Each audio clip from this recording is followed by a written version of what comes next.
Okay, yes. So this is me, Izzy Langley from the Sea Mammal Research Unit, based up in Scotland. But I'm actually giving this talk on behalf of a bunch of different organisations within the COP. So that's the RSPCA, British Divers Marine Life Rescue, the Cetacean Strandings Investigation Programme, National Trust, and the Lincolnshire Wildlife Trust.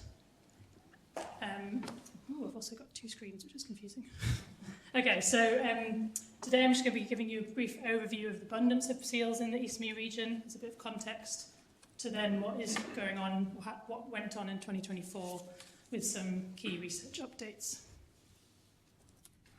Okay, so I'll start with the updated population trends to provide some context, and also the Sea Mammal Research Unit, although we're based in Scotland, we conduct research to inform scientific advice on matters relating to the management of seal populations, which actually fulfills a legal requirement under the Conservation of Seals Act.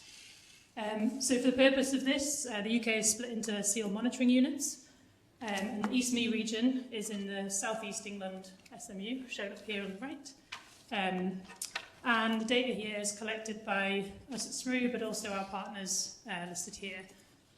Okay, so South East England has always been a stronghold for harbour seals, hosting more than 10% of the UK total, and its population's shown sustained increases, punctuated by drops in abundance associated by Phocine distemper virus in 1988 and 2002. So this figure shows the trends in August counts, which is a period of the year where harbour seals undergo their annual molt. And so hopefully you can see the final kind of bit of this. Do I have a pointer? Oh, no. What does the yellow button do? Do we know something?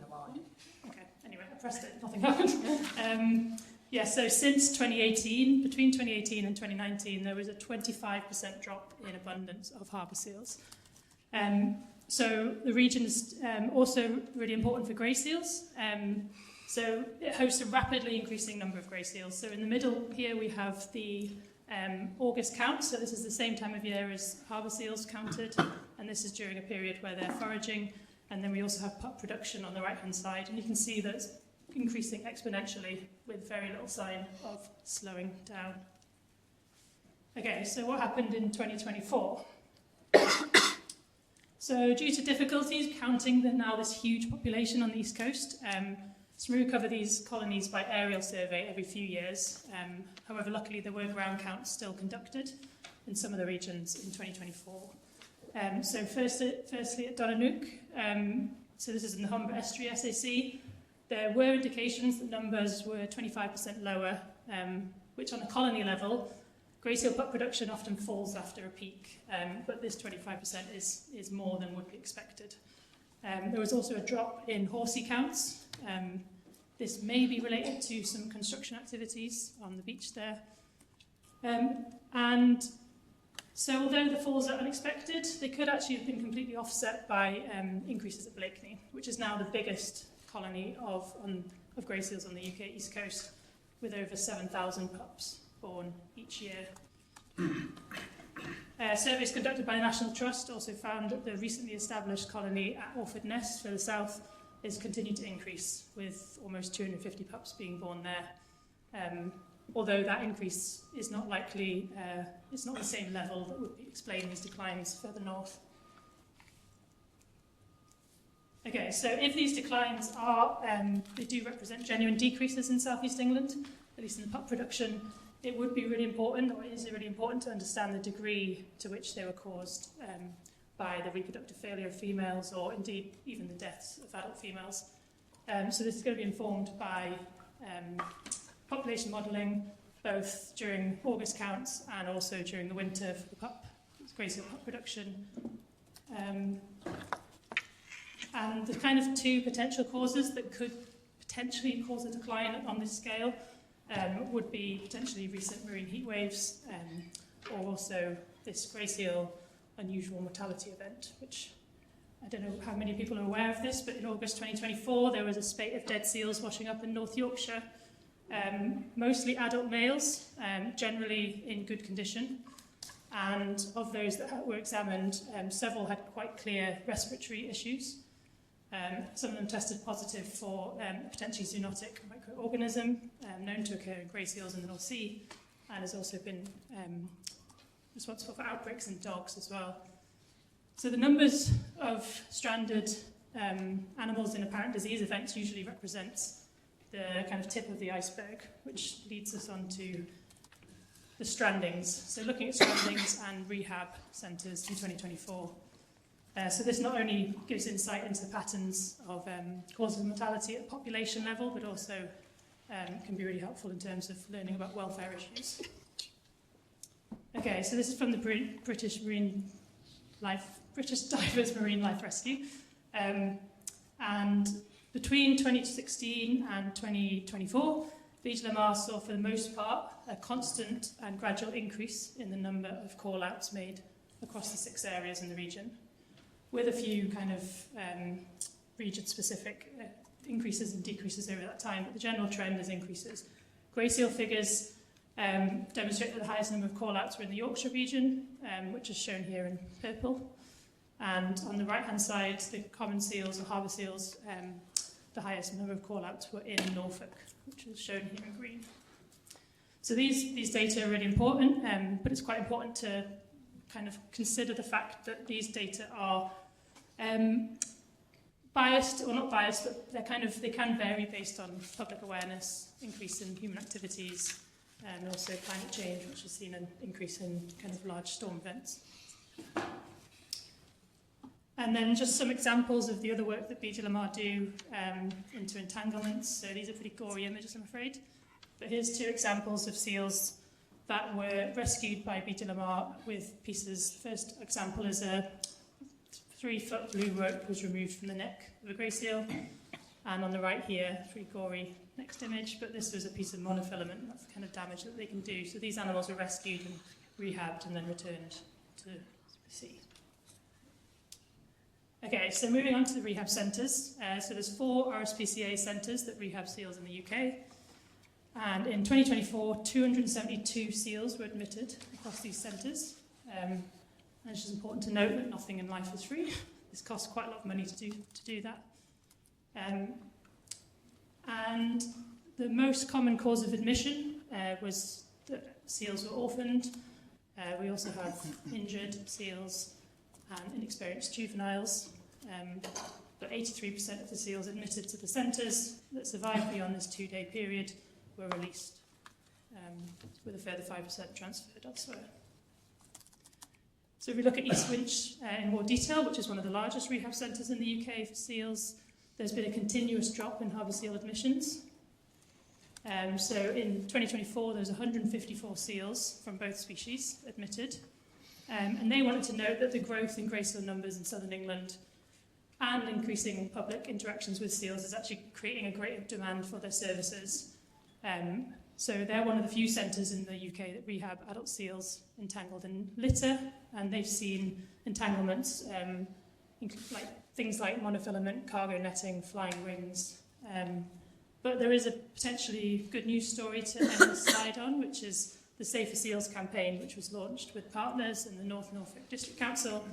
So in 2022, Kings Lynn and West Norfolk Council banned flying rings on their public beaches.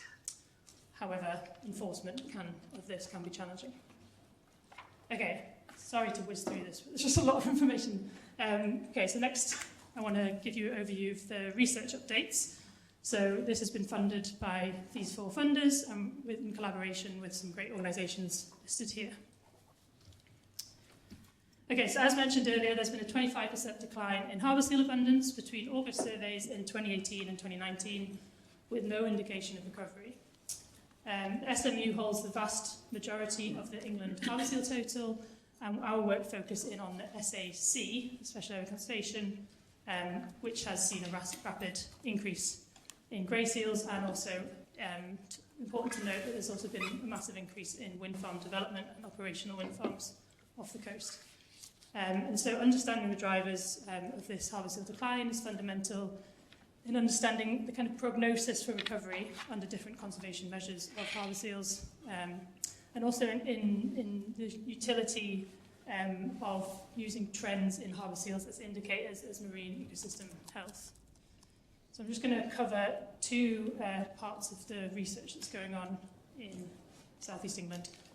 Okay, so one potential driver to the harbour seal decline is adverse interactions with grey seals. And so to investigate competition between the two species, we wanted to know what the seals were feeding on and whether this has changed over time. So we do this by collecting seal feces. It's a very glamorous job, and basically retaining the very hard parts from the feces. And the kind of data you can get, this is an incredible time series, monthly seal diet between 2011 and 2024. And this plot basically shows the prey composition of prey composition of seals within the kind of coastal creeks, so as far in as to the wash around like Fleet Haven, over this kind of 20+ year period. And what we were looking for is that there's no dramatic change in diet around this harbour seal decline. So diet in itself can't have driven a 25% drop in abundance. You know, there wasn't like a complete crash of all the prey species that seals are feeding on. We also have data from grey seals. So we have data from the Wash, from Dunnanook, from the Lincolnshire Wildlife Trust, and also from Langley, thanks to the National Trust. And this basically can kind of give an indication of what prey may be available to harbour seals. So this plot, you can see the coastal creeks and the intertidal sandbanks. They are harbour seal haul-out sites. They're both within the Wash. They're predominantly feeding on dragonlet, shown in yellow. The outer tidal sandbanks of the Wash, which is kind of outer Dog's Head, predominantly grey seals, they are also feeding on dragonlet, which kind of implies that their preferred prey elsewhere, in Dunnanook, sand eels may not actually be in high enough abundance around the Wash where the seals are foraging. So you can kind of build up a picture of competition for prey. And finally, just to note that we're also kind of trying to set up a metabarcoding approach in-house, so we're going to be able to identify prey species from the DNA left behind in the seal species. Maybe there'll be an update on that next year. The health package, so the results here are largely based on captures of seals in the Wash in 2023. We found no evidence of poor body condition. Pregnancy rates were as expected. There was no indication of high biotoxin levels, although it wasn't significant enough to rule out completely from contributing to a decline. And the haematology, there was a high prevalence of herpes exposure, which is not dissimilar to other populations. It can result in high mortality of young seals, and there was also some indication that seals had recently been exposed to 13 distemper virus. And finally, I don't know how many of you are aware of this, but in some parts of the UK, in growing numbers, seemingly we are seeing grey seals feeding on young grey seals, but also harbour seals. So this is described as intragill predation, where competitors feed on one another. This is asymmetric, grey seals feed on harbour seals. So they often, this is from direct observations of it happening, but also from seal carcasses that wash up. And the seal carcasses tend to have these like spiral corkscrew lacerations. And what we found in Scotland is that they have the potential, this is seen throughout the UK, actually across the whole North Atlantic, and it has the potential to be at low numbers significant for contributing to declines of harbour seals. If not contributing to the direct decline, it definitely has the potential to be preventing recovery of already depleted harbour seal populations. So in southeast England, we found that this has identified multiple individuals responsible for preying on harbour seals at Blakeney and also at Horsey. So this is an ongoing project, so if you do hear about any predation or see it yourself or any evidence of it, we'd love to hear about it. And we work with the stranding scheme as well. Okay, so that's me. I'm just going to wrap up with these slides. So there was no indications of reduced grey seal pup production, but area-wide surveys are needed to confirm this. There's no indication of harbour seal population recovery. It wasn't a particularly abnormal year for strandings, and so looking ahead to 2025, we're going to continue to monitor, rehab and research this harbour seal decline, and perhaps something to think about before the COP next year is that avian influenza was actually detected in some of the grey seal carcasses at Blakeney. Okay, thank you.